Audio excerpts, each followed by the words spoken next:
এই যে আমরা বাঙালি মার্কেটে এসেছি, এই যে আমাদের ওসমান ড্রাইভার, তাই আমরা এখান থেকে শুরু করতেছি। এই দেখেন এলো বাঙালি বাজার সালালা, দেখেন বৃষ্টি আর বৃষ্টি, সেম বাংলাদেশের মতন সব কিছু আছে। এই যে পেঁয়াজ রসুন আদা সব কিছু আছে।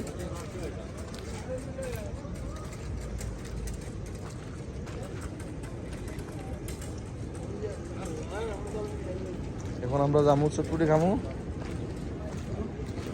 কেক অনেক বড়, আরো ভিতর অনেক সুন্দর। এই দেখেন ভাই, আপনি কি খাবেন ভাই? জালমুড়ি খাবেন? এই দেখেন জালমুড়ি সেম বাংলাদেশের মতন। যাই হোক, ভাই আপনি কত বছর এখানে আছেন? 6 বছর। আপনি কি জালমুড়ি বেচতেছেন? হ্যাঁ বেচতেছি। মানে কিভাবে বেচতেছেন একটু বলবেন? বলেন।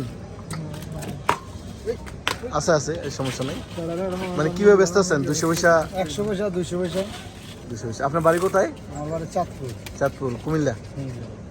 যে যাই হোক, তো উনি সালালাতে আছে, ওমান প্রবাসী।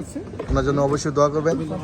সে আমাদের বিখ্যাত, যে ছোটবেলা আমরা স্কুলে যেতে খাইতাম ঝালমুড়ি, উনি ব্যবসা করেন।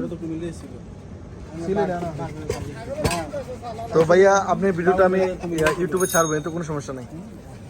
আচ্ছা, উনি অনুমতি দিচ্ছে যে ভিডিওটা ছাড়া যাইব ইউটিউবে, এটা কোনো সমস্যা নেই। এই যে দেখেন আমি পুরোটা দেখা যাচ্ছি। এই দেখেন এখানে সুপার মার্কেট লেখা আছে, বিসমিল্লাহি super market and Chandpur store. এটা সালালাতে সবাই চিনবেন, আসলেই প্রথম ঢোকার সময় এই ডিপার্টমেন্টটা দেখবেন আপনারা। এখানে মুদি বাজার যেটা বলে আর কি, সব কিছুই আছে।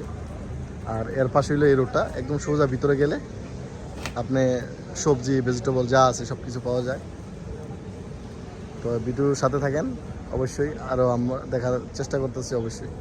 এখন রাতে 10:38 বাজে, এই রাত্রেবেলা দৃশ্য এটা। এই দেখেন, আর এখানে হইলো একটা মাঠ আছে, এই যে মাঠ, এই মাঠের পাশে হইলো এখানে একটা মসজিদ আছে, এই যে মসজিদ, এই যে মসজিদের মতন মসজিদ, পুরানো মসজিদ আগের।